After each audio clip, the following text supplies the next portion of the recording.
Let's talk about how to avoid carb withdrawal symptoms when you start keto. Sometimes people are scared to start a ketogenic diet or a low-carb diet because they're afraid of the symptoms. It's going to be too painful. They might get irritable, grouchy, lightheaded, craving like crazy, tired, and hungry all the time. So of course, who would want to start a ketogenic plan if you're going to go through this? But the truth is, there's a way to do it to avoid these symptoms. So these are some real basic things that I really want you to understand. What we're trying to do is we're trying to switch you from running on sugar to running on fat fuel as your primary energy. And yes, it does take some time. It does take 3 days, but sometimes it can happen in a day. Sometimes it takes a week, but there's a couple ways to make it very, very comfortable. Number one, do it gradually, okay? What you do is you have 3 meals a day and no snacks. Add fat to the meal for the purpose of going longer, okay? That would be number one. And I did put a video down below for those of you that are new, so you know how to do that. But doing it gradually, you really won't have any withdrawal symptoms. The symptoms are not detoxification, okay? It's not a detox of sugar. What it is, it's simply your blood sugars are coming down. That's all. And you just haven't adapted. Your cells in your body, not including the brain, have to develop machinery to burn fat, okay? And that takes some time. They're enzymes. So that's really what happens in the body. But as far as the brain goes, that machinery is already there. You don't need to adapt to ketones in your brain, which is very interesting. So what determines what your brain is going to run on is whatever's in your blood. Okay, so if you have glucose in the blood, it'll run on that.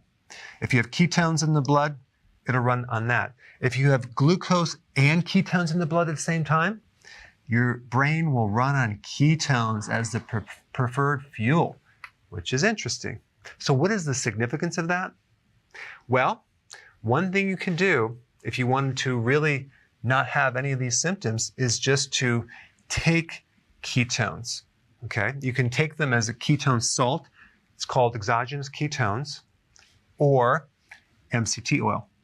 What'll happen is it'll go into your blood, your brain will suck it in there, and you'll start running on fuel, and you will not have these withdrawal symptoms at all.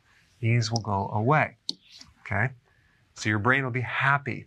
Now, a big mistake that a lot of people make when they start a keto plan is they're not strict enough. So their carbs are lower, but they're not low enough. Now, what's going to happen is they're going to prolong the agony, the symptoms. So it's going to be prolonged if you keep your carbs a little too high or you're cheating here and there because you're doing sort of keto.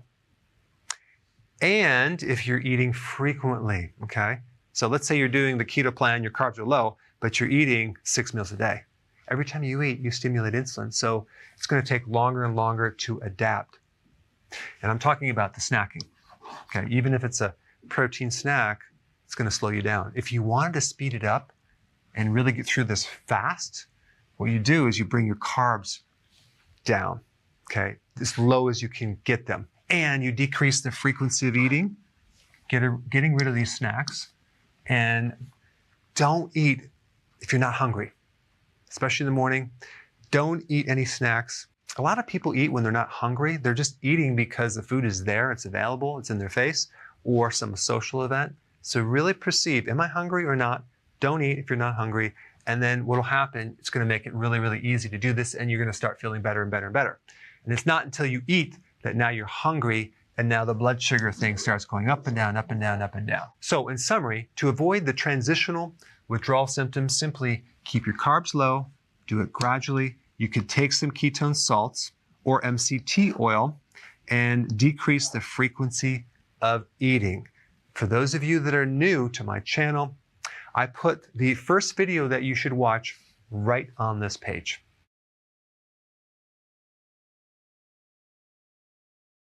Hey, before you leave, I just wanted to give you a little quick history on some of the books that I wrote. This was one of the first books. It's called Dr. Berg Body Shapes. It was my attempt at writing about body types. What was very interesting about this book is I actually did all the images myself. Don't ask me why.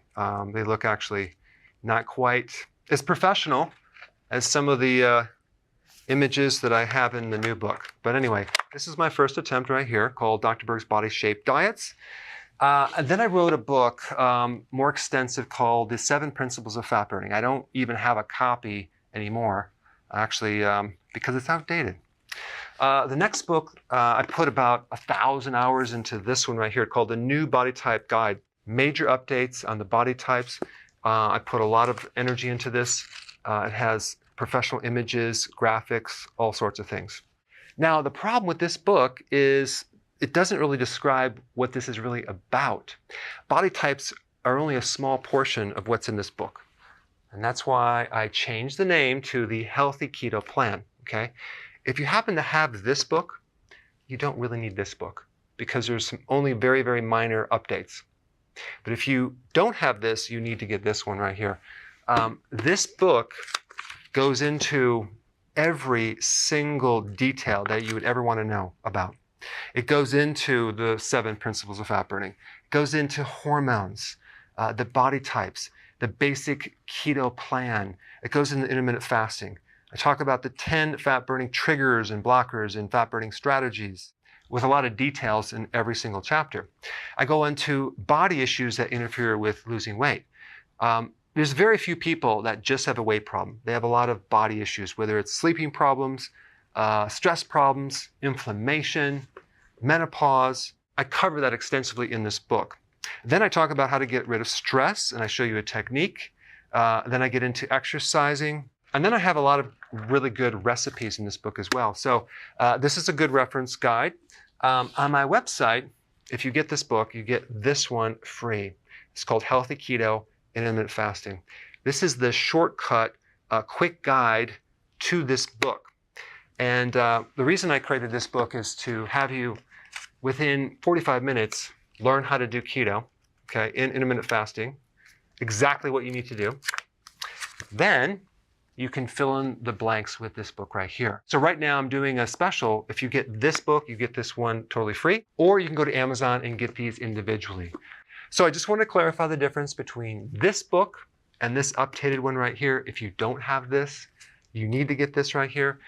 That way you can get the exact correct information to do it healthily.